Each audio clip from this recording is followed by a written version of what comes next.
Alors, j'aimerais ce matin aller un peu en avant sur ce qu'on a partagé la semaine dernière au sujet j'allais dire de se mettre à la place des autres, mais c'est pas exactement comme ça que le texte dit. Le texte dit plutôt, faites aux autres ce que vous aimeriez qu'ils fassent pour vous. Amen. Et je rappelle, je rappelle que la vraie manifestation de l'amour, selon Dieu, c'est vraiment ça. C'est vraiment de se mettre à la place de l'autre pour pouvoir l'aimer. Parce que quand on se met pas à la place de l'autre, on l'aime selon ce qu'on décide de l'aimer. Et ça fausse. Ça fausse l'amour. Et j'aimerais expliquer un petit peu cette pensée. Toujours dans cette visée de crainte de Dieu, parce que je rappelle en introduction maintenant, j'ai dit que Jean nous rappelle dans sa lettre, on ne peut pas prétendre aimer Dieu qu'on ne voit pas si on n'est pas capable d'aimer notre frère qu'on voit tous les jours. Et j'ai dit, dans cette pensée de Jean, si on n'aime pas nos frères, on n'aime pas Dieu, je l'ai dit, et si on n'aime pas Dieu, c'est qu'on ne le respecte pas. Parce qu'on ne peut pas respecter quelqu'un qu'on n'aime pas. Comme on ne peut pas aimer quelqu'un qu'on ne respecte pas. Amen. Toujours dans cette dimension de craindre Dieu. Et ce matin, j'aimerais qu'on se rappelle un petit peu de ce que Jésus a dit justement dans ce sermon sur la montagne. Vous savez que le sermon sur la montagne est peut-être un des meilleurs exposés de la pensée de Jésus. Il a dit beaucoup de choses, mais dans ce sermon-là, il a vraiment pris le temps d'exposer sa pensée. Il a dit beaucoup de choses. Bien sûr, qui ont été développées plus tard par l'apôtre Paul, mais beaucoup de choses que l'apôtre Paul développe justement dans ses lettres avaient déjà été dites ou ont déjà été dites dans le sermon sur la montagne. Et ça, c'est pour encourager quelqu'un à aller le relire et aller se battre avec ce sermon pour comprendre que Jésus avait déjà dit toutes ces choses-là. Et donc, le sermon sur la montagne est, je veux dire, un condensé de la pensée de Jésus. Ok ? Et dans ce sermon sur la montagne, Jésus attire notre attention sur quelque chose. On va lire dans Matthieu 7. Et on va ensemble réfléchir pendant quelques instants à ces paroles de Jésus. Matthieu 7. C'est bon, vous y êtes? Voilà ce que Jésus dit dans Matthieu 7, à partir du verset 1. Il dit, ne jugez point afin que vous ne soyez pas jugés. Car on vous jugera du jugement dont vous jugez, et l'on vous mesurera avec la mesure dont vous mesurez. Pourquoi vois-tu la paille qui est dans l'œil de ton frère, et n'aperçois-tu pas la poutre qui est dans ton œil? Ou, comment peux-tu dire à ton frère, laisse-moi ôter une paille de ton œil, toi qui as une poutre dans le tien? Hypocrite, dit Jésus, ôte premièrement la poutre de ton œil, et alors tu verras comment ôter la paille de l'œil de ton frère. Voilà, donc voilà ce que Jésus dit dans ce chapitre 7 de l'évangile selon saint Matthieu, qui bien sûr fait partie du sermon sur la montagne, le sermon sur la montagne qui commence 2 chapitres avant dans Matthieu 5. Et ce que je trouve assez intéressant ici, c'est que Jésus pose quelque chose qui semble être un fait. Il pose une question, verset 3. Il dit, pourquoi?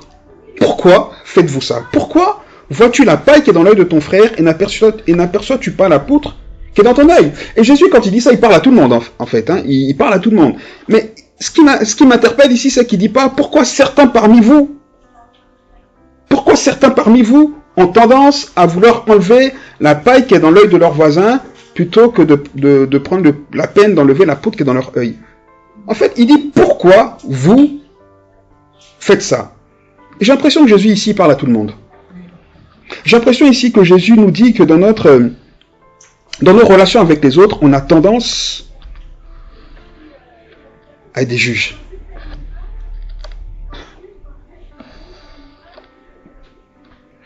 Quand je dis ça, Jésus, il me parle à moi, il me dit, je le prends pour moi, j'ai l'impression, c'est pas l'impression, j'entends Jésus me dire, le Saint-Esprit me dire, attention, quand tu es en relation avec les autres, la première attitude que tu as, c'est de les juger. Mais en fait, attention, ici, le verbe juger ici n'est pas forcément la meilleure traduction. Ok? Il faut entendre ici condamner. En fait, on pose un jugement qui condamne. Jésus dit que dans nos relations, on a tendance, dans un premier temps, dans un premier abord, on a tendance à condamner les autres. Mais il ne s'arrête pas là. Il dit en fait, on a tendance à condamner sans toutefois s'auto-juger nous-mêmes. C'est-à-dire, nous, on ne se condamne même pas, mais on n'a même pas le recul nécessaire, généralement, de se juger. Alors, si on ne se juge pas, on se condamne déjà, on ne se condamne pas. Il faut déjà se juger pour se condamner. Mais vous comprenez, Jésus dit, attention, parce que dans vos relations, vous avez tendance à condamner les autres sans vous-même prendre le temps de vous juger. Ok?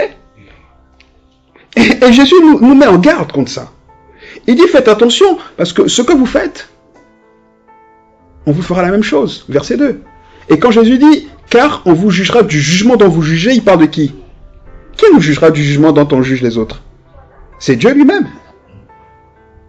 Alors nous, on juge nos frères, on condamne nos frères, mais celui qui nous récompensera de notre condamnation, c'est Dieu. Ah, moi j'aime pas. Moi je sais pas vous, mais moi j'aime pas. J'ai pas envie que Dieu me condamne. Ok? Ok.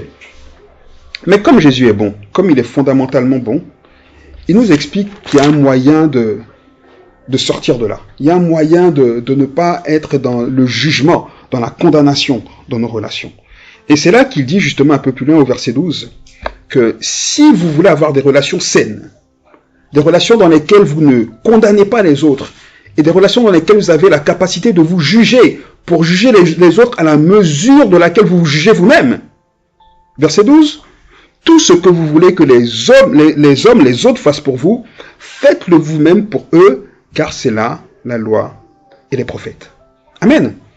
Jésus dit en fait simplement que quand on se met à la place, et ça j'ai déjà dit la semaine dernière, et que quand on se met à la place, dans la condition, dans la position de l'autre, c'est là qu'on devient capable de mieux l'apprécier, de mieux le comprendre, et de mieux finalement discerner sa position, et de mieux finalement, j'allais dire, oui, le comprendre, compatir ou pas, et parfois même le condamner. Parce que ça peut arriver qu'on condamne. Mais moi, c'est pas une condamnation gratuite. Il faut se mettre à la place de l'autre pour comprendre avant de condamner. Mais parce que nous-mêmes, c'est ce qu'on aimerait qu'on fasse pour nous. Oui ou non? Écoutez, imaginez, on va au supermarché et puis on oublie de passer on oublie, je dis bien on oublie, parce que c'est pas les oublis des voleurs. Hein. On oublie de passer un article à la caisse. C'est un oubli, j'insiste. Parce que les voleurs disent qu'ils oublient, mais ils volent, c'est pas la même chose. Mais imaginez, on oublie de passer un article à la caisse. Ça bip. Ben pour nous, on a tout passé, on part. Et puis un peu plus loin, la sécurité nous chope. Vous êtes un voleur! Vous êtes une voleuse! On n'aimerait pas. Oui, mais cet article-là voulait pas. Oui, mais c'est pas parce que je n'ai pas payé que j'ai volé. Il y a une circonstance, vous comprenez? On n'aimerait pas être jugé à tort. On aimerait pouvoir s'expliquer. Mais si la sécurité nous condamne en disant « De toute façon, vous êtes un voleur, vous êtes un voleur, vous êtes un voleur, vous êtes une voleuse », on le vit mal. Vous comprenez ce que je veux dire? C'est pour ça que c'est important de se mettre à la place de l'autre avant d'apporter un jugement sur ce qu'il pense, sur ce qu'il fait, sur ce qu'il dit. Parce qu'on aimerait nous-mêmes qu'on le fasse pour nous. Amen. Et c'est ça l'amour, c'est ce que Jésus dit. Aimer son prochain, selon Dieu, c'est vraiment prendre la peine, prendre le temps de se mettre à sa place. Ok. Et maintenant, j'aimerais, pendant quelques instants, vous parler de comment est-ce qu'on arrive à le faire. Comment on arrive à cette maturité de s'aimer différemment. C'est comme ça que j'avais terminé la dernière fois mon propos. Quand on n'arrive pas à s'aimer, quand on voit que quand on s'aime, il y a quelque chose qui ne va pas, eh bien on s'aime différemment. Il faut qu'on ait la maturité de se dire ça va pas et qu'on ait la maturité de se dire on doit s'aimer différemment. Parce qu'on doit s'aimer. S'aimer, c'est pas une option. On doit s'aimer. Parce que Dieu est amour. Parce que Dieu est amour. De la même manière, on se doit de vivre une vie sainte, une vie propre. Parce que Dieu est saint. C'est pas des options en fait. Quand on est chrétien, il y a des choses qui ne sont pas des options. C'est des choses qui découlent de la nature de Jésus. Donc si on ne les manifeste pas, la question qu'on doit se poser, c'est est-ce que Jésus vit vraiment en nous? C'est pas compliqué. C'est le fruit de l'esprit. S'aimer, c'est le fruit de l'esprit. Donc on doit s'aimer. Par contre, si on n'arrive pas ou si on voit qu'on s'aime mal, on doit se poser la question et réfléchir pour comment avoir la capacité, la maturité de s'aimer différemment. Et comme j'aime Jésus, vous le savez, et pourquoi je l'aime, vous le savez aussi, parce que Jésus, c'est tout sauf le donneur de leçons. Jésus, quand il dit quelque chose, c'est qu'il l'a fait. Et il explique toujours comment. Amen. Est-ce qu'on veut voir ce que Jésus nous dit de cette maturité de s'aimer les uns les autres? On va regarder ensemble dans Philippiens 2. Bien sûr, c'est un texte que vous connaissez certainement, j'espère. On va regarder dans Philippiens 2. Est-ce que vous êtes avec moi là ce matin? Ça va? Oui? Non? Ok. D'accord. Ok. Ça va, vous êtes avec moi. Philippiens 2. Paul dit à partir du verset 3, « Ne faites rien par esprit de parti ou par vaine gloire, mais que l'humilité vous fasse regarder les autres comme étant au-dessus de vous-même. » Il répète un peu ce que Jésus a dit ici, n'est-ce pas? Verset 4, « Que chacun de vous, au lieu de considérer ses propres intérêts, considère aussi ceux des autres. » Et j'avais déjà dit, il y a quelques années, pas seulement ceux des autres, mais aussi. C'est-à-dire qu'on ne rejette pas nos intérêts, on ne met pas de côté nos intérêts pour dire non, on ne s'occupe pas de nous, on n'a pas d'intérêt. Non, non, non. On considère nos intérêts, mais aussi ceux des autres. C'est comme ça qu'on peut aimer les autres. Verset 5. « Ayant en vous les sentiments qui étaient en Jésus, lequel, existant en forme de Dieu, n'a point regardé comme une proie à arracher d'être égal avec Dieu, mais s'est dépouillé lui-même en prenant une forme de serviteur, en devenant semblable aux hommes, ayant paru comme un simple homme.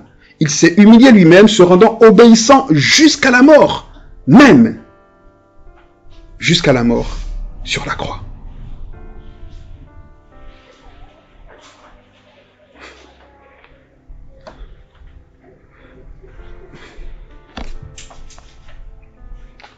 Je ne sais pas si vous comprenez ce que ça veut dire. Ok. Pour faire simple, ce texte nous rappelle que Jésus a quitté sa position de Dieu pour prendre la place de chacun de nous, pour vivre comme un homme. Ok? Ça, tout le monde le comprend. Jésus est Dieu de toute éternité. Ok?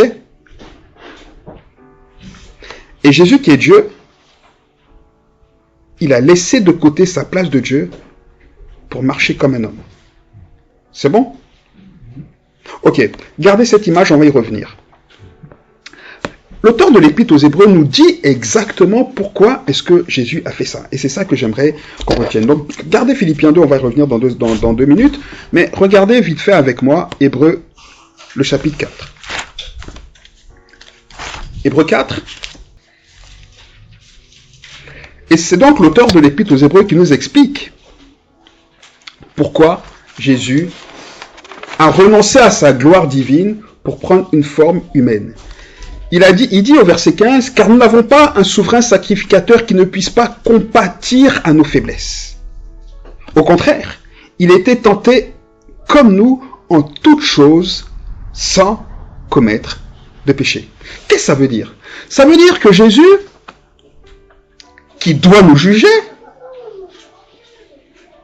pour nous juger de manière juste, parce que le jugement de Jésus implique une condamnation pour plusieurs, pour nous juger de manière juste, parce qu'il nous aime, a dit, je ne vais pas rester de mon piédestal. Non, non. Il faut que je puisse me mettre dans leur peau. Il faut que je puisse comprendre leur faiblesse. Si je les juge de mon point de vue divin, je risque de ne pas faire les choses comme il faut. Donc, pour être un bon juge. Je vais aller me mettre dans leur peau, je vais aller marcher comme eux, comprendre leurs défis, comprendre ce qu'ils vivent, comprendre leurs limites, comprendre leurs faiblesses, pour les juger comme il faut. Vous comprenez? C'est ça l'amour. C'est ce que Jésus a fait. Jésus, en fait, qui était Dieu, quand il arrivait sur terre, il a renoncé à sa domination sur la maladie.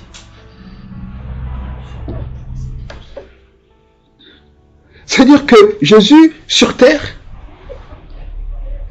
est tombé malade.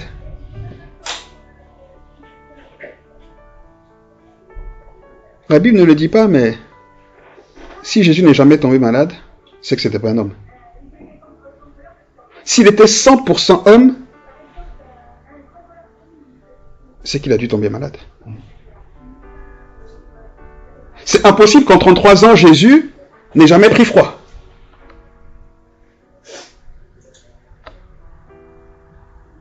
Vous êtes avec moi ou pas? Donc Jésus, qui domine la maladie, au nom duquel on est guéri, on vient de le chanter, a pris notre place et a accepté dans notre peau d'être susceptible d'être touché par la maladie. Vous comprenez? Il a fait pour comprendre. Pour nous juger comme il faut. Jésus,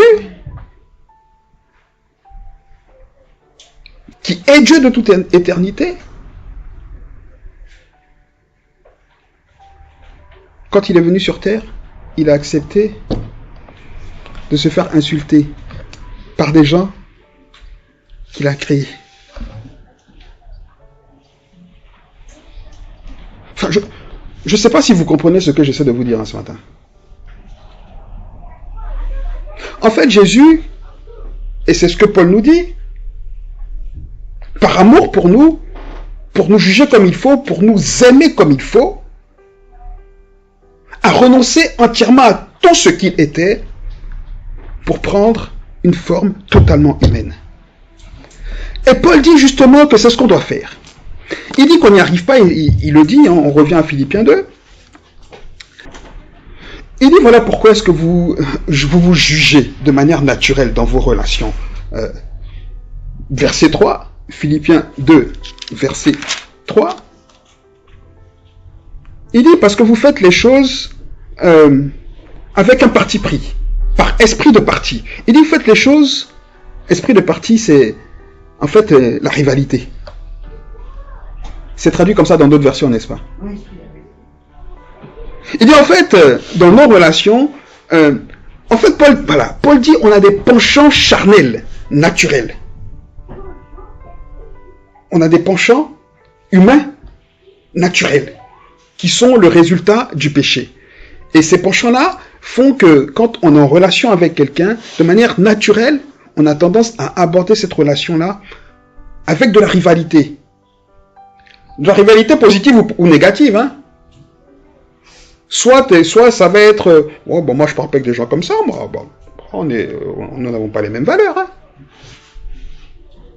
Soit ça va être, mais toi, pourquoi tu peux pas te permettre de me parler comme ça? Tu sais pas ce que j'ai vécu. Toi, t'es né qu'une cuillère en or dans la...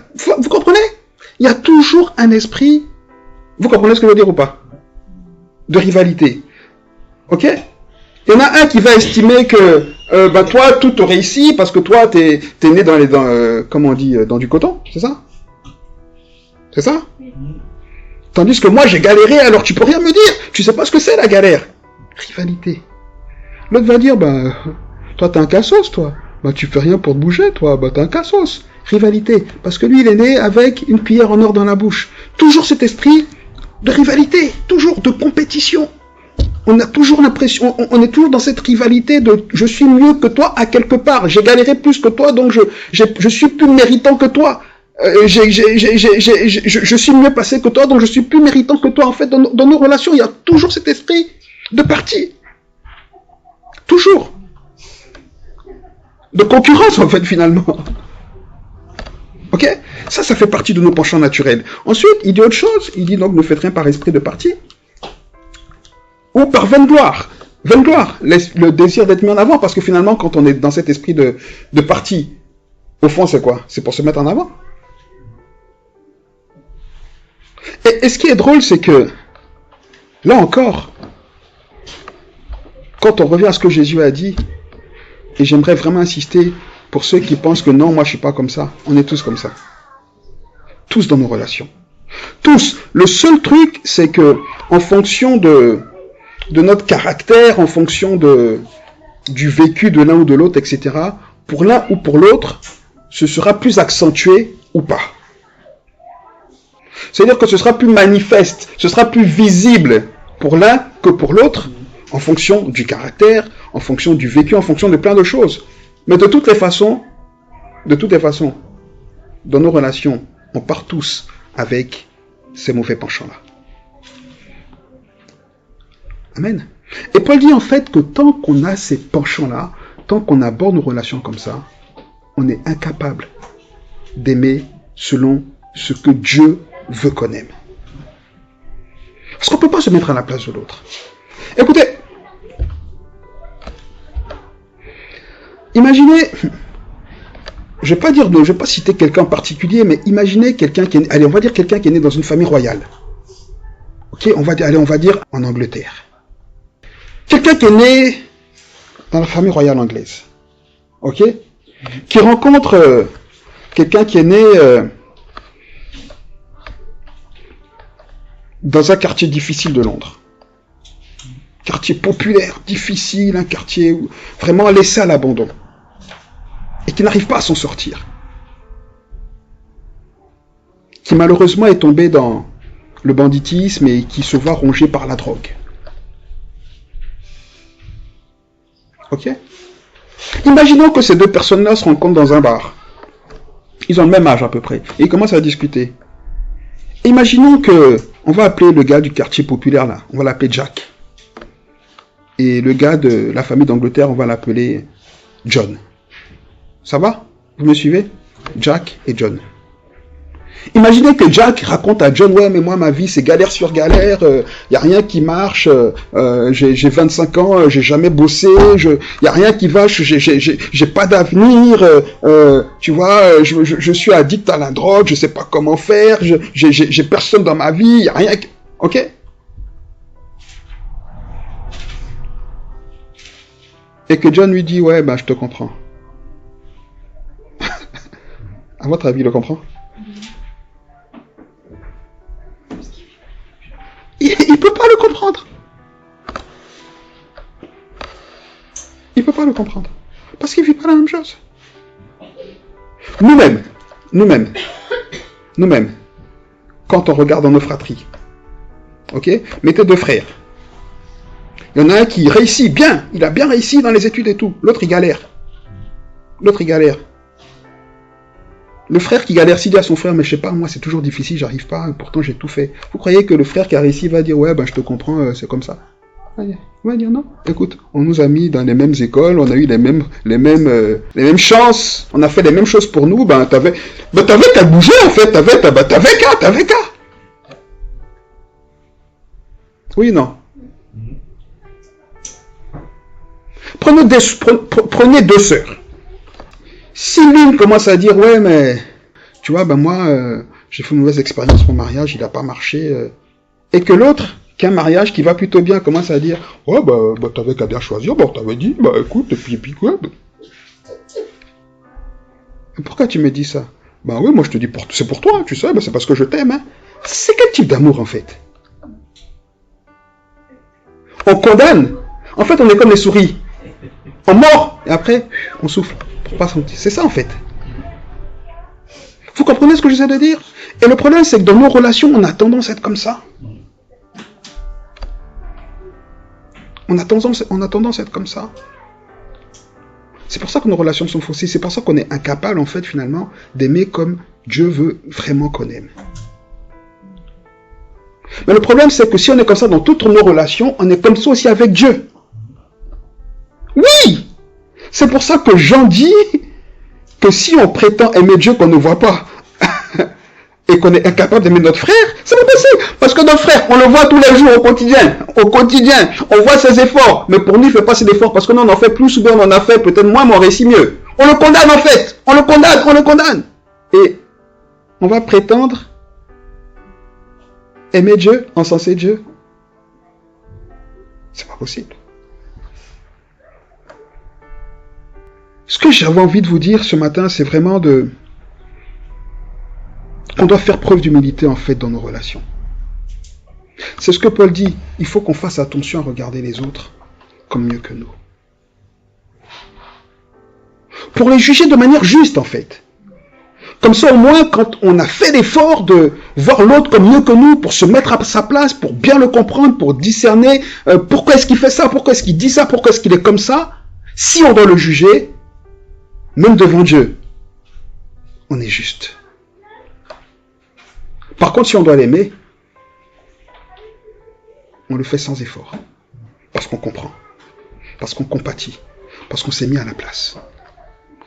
Pourquoi, à votre avis, pourquoi est-ce que c'est facile pour Jésus de nous aimer? Est-ce que vous pensez que Jésus fait des efforts? Pourquoi est-ce que Jésus n'a pas hésité à monter sur la croix? Pourquoi est-ce que c'était facile pour lui? Parce qu'il était à notre place. Parce qu'il a compris que on était trop impuissants face au péché. Il a dit, mais il faut que je fasse quelque chose. Si on fait rien, ils pourront pas. Ils n'y arriveront jamais. Il faut que je le fasse. Parce qu'il s'est mis à notre place. Vous comprenez? Et parce qu'il s'est mis à notre place, il dit, maintenant que j'ai pris votre place, si tu crois en moi, tu auras la vie éternelle. Mais si tu ne crois pas en moi, tu es condamné. Et c'est juste. C'est juste. Parce qu'il a pris notre place. Parce qu'il a fait l'effort. Parce qu'il nous a aimés. Parce qu'il nous aime. Vous êtes avec moi?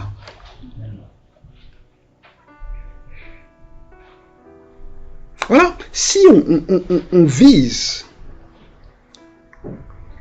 ce qu'on doit viser, ou si on veut, si on a le désir d'être dans une relation d'amour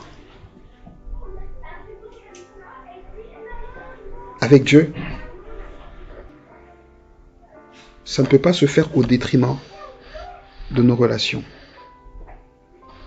pourries avec nos prochains. Vous comprenez?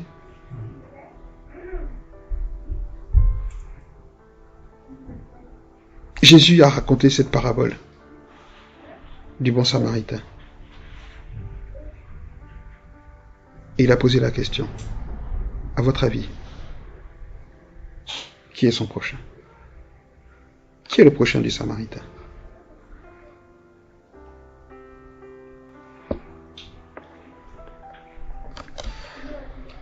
Ok? Je prie de tout mon cœur que ces quelques mots ont du sens ce matin et dans nos cœurs et dans nos esprits. Après vous avoir vraiment expliqué que quand on ne se met pas à la place de l'autre, on ne peut pas l'aimer, je voulais vous dire comment se mettre à la place de l'autre. Si on ne fait pas preuve d'humilité, c'est pas possible. Vous savez, dans Philippiens 3, Paul lui-même, il explique ce que c'est que aimer et de se mettre à la place de l'autre. Il dit, à partir du verset 4, Philippiens 3, il dit, moi aussi, cependant, j'aurais sujet de mettre ma confiance en la chair. C'est-à-dire, Paul dit, j'aurais de quoi, en fait, me vanter, me mettre en avant.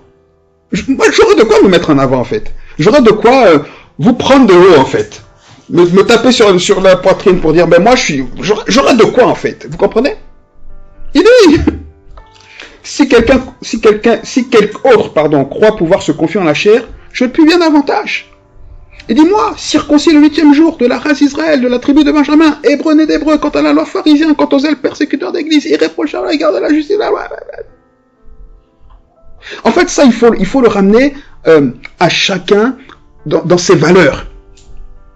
D'accord?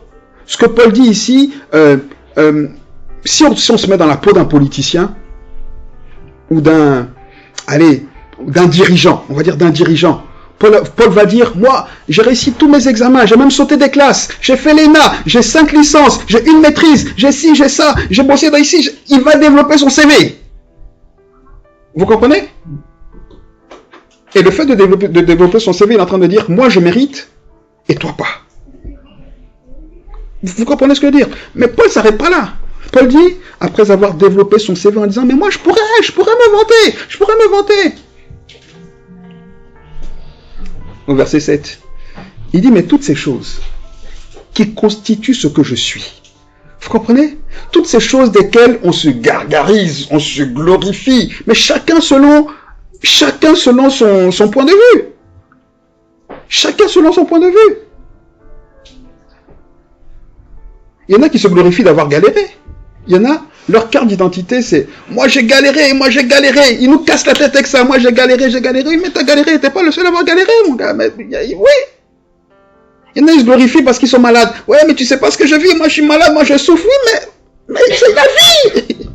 Il y en a qui sont pas malades. Il y en a qui sont malades. Il y en a qui ont galéré. C'est la vie. Vous comprenez? Et en fait, chacun vient avec sa carte de visite pour dire à l'autre, en fait, je suis plus méritant que toi. C'est ça en fait qu'est l'orgueil. Paul dit non, moi je pourrais me glorifier. Mais toutes ces choses qui, pour moi, étaient des gains, toutes ces choses qui avaient de la valeur pour moi, verset 7, il dit, je les ai regardées comme quoi? Comme une perte, comme rien, à cause de Christ. À partir du moment où j'ai commencé à marcher avec Jésus, tout ce que je voyais comme constituant ma valeur, faisait de moi Saul de Tarse, tout ce qui me donnait un titre, tout ce qui faisait qu'on me respectait, que j'étais quelqu'un. Dit tout ça, je l'ai pris.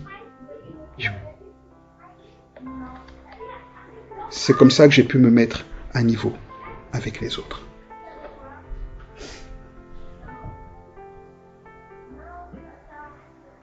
Quand Saul il s'est converti, l'apôtre Paul, pourquoi il n'a pas couru à Jérusalem pour aller voir Pierre? Pierre, c'est moi Paul, tu vois, je suis converti, écoute, tu me connais, hein. Moi j'ai été chez Gamaliel, toi t'es un petit pécheur, pourquoi il n'a pas fait ça? Pourquoi est-ce qu'il n'a pas fait ça? Est-ce qu'il a fait ça? Non. La Bible dit, pendant 14 ans, il était, je sais pas, en Arabie, lui il évangélisait. Il parlait même, en fait, il disait même pas qu'il était, il évangélisait, c'est les gens qui voyaient qu'il était, qui disaient, mais c'est pas Paul. Oui, c'est Paul, mais c'est pas lui qui persécutait l'église, hein. Oui. Et ils avaient peur de lui. Lui venait pas en disant, c'est moi l'apôtre Paul, je suis converti, j'ai changé, c'est moi, je suis Paul. Non, il disait pas ça. Il se mettait à niveau. C'est pour ça qu'il était capable d'aimer les gens. C'est pour ça que Paul a eu cet impact extraordinaire. Extraordinaire. Bien sûr qu'il avait ses défauts.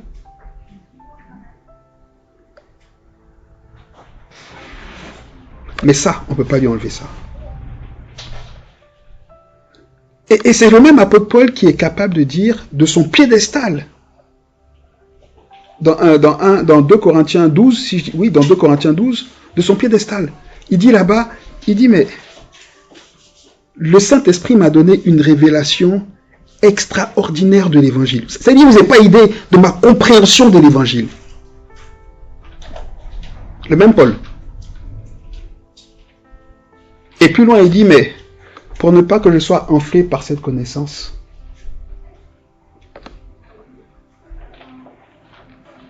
le Seigneur a mis une écharde. Et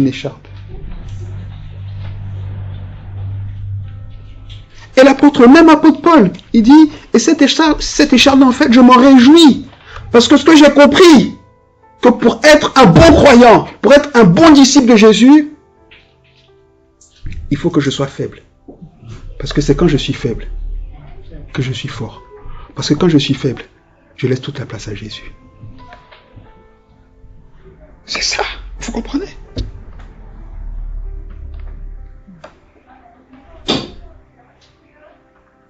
C'est ça. Nous, on est fort. On est fort. Ouais, on est fort. Ah, tu sais, ce patron-là, si j'y tiens pas, là, non, je fais pas, non, j'ai pas envie, non, on lâche rien. Ah, je lâche rien, moi, jusqu'au bout, je lâche rien. Et comme on lâche rien, on a l'habitude, déjà même par nature, on est comme ça. Donc ça se développe. Et donc, comme on lâche rien, on lâche plus rien avec plus personne. Donc, on est comme ça avec toutes les personnes qu'on aime. Avec nos proches. On est comme ça avec tout le monde. En fait, on est comme ça. Et même avec Dieu, finalement, on est comme ça. On est comme ça avec Dieu. Pensez que Jonas, il n'aimait pas Dieu? Je vous pose la question. Le prophète Jonas, il aimait Dieu ou pas? Il aimait Dieu ou pas? Il obéissait à Dieu ou pas? Avant que Dieu l'envoie à Ninive, il était prophète. Il obéissait à Dieu. C'était un prophète de Dieu. Il aimait Dieu, non? Mais il résistait. Parce que quand il veut pas, moi je veux pas. Je veux pas. Parce qu'on est dur. J'y vais pas. Ben, moi je suis comme ça, moi. Je suis tête de mule, moi. Et on est content avec ça. Et on est tête de mule avec tout le monde, même avec Dieu. Va à Ninive, non. Va à Ninive, non. Non, je vais à Tarsis, moi je vais de l'autre côté. Vous pensez que ça arrive qu'à Jonas? Vous ne vous rendez pas compte, hein? Mais ça nous arrive dans nos vies plus souvent qu'on a l'impression. Hein? Maintenant, disons merci Seigneur qu'on ne va pas sur la mer et qu'on ne tombe pas dans le ventre d'un poisson. Mais parfois, le ventre du poisson, là, c'est des situations de galère qu'on vit, on ne sait pas d'où ça vient. Dieu nous laisse dans la galère pour qu'on se tourne à lui, pour qu'on lâche prise. Oui. Mais oui. Oui. En fait, j'essaie de vous dire que souvent, pour arriver à un bien, il faut passer par quelque chose qui fait mal. Et c'est ce que Dieu fait. Pourquoi? Parce qu'on est dur. Parce qu'on n'aime pas comme il voudrait qu'on aime. Et il fait ça pour adoucir nos cœurs. Vous comprenez? Il fait ça pour qu'on soit capable d'aimer comme lui-même aime. Ok? Voilà, donc, voilà ce que je voulais vous dire simplement. Et vous l'avez compris, hein, Paul parle ici dans Philippiens 2 à des chrétiens. Et il dit dans Philippiens 2, au début du chapitre, il dit, en fait, si vous êtes né de nouveau, alors vous devez avoir les sentiments qui étaient ceux de Jésus. Ça veut dire que vous devez vous mettre à la place de Jésus pour pouvoir vous mettre à la place des autres. C'est-à-dire que on est capable de le faire parce qu'on est chrétien. Quand on n'est pas chrétien, on ne peut pas faire ça. Mais quand on est chrétien, on doit faire ça. C'est pour ça que Jésus est venu habiter en nous, parce qu'il sait que naturellement, on n'en est pas capable.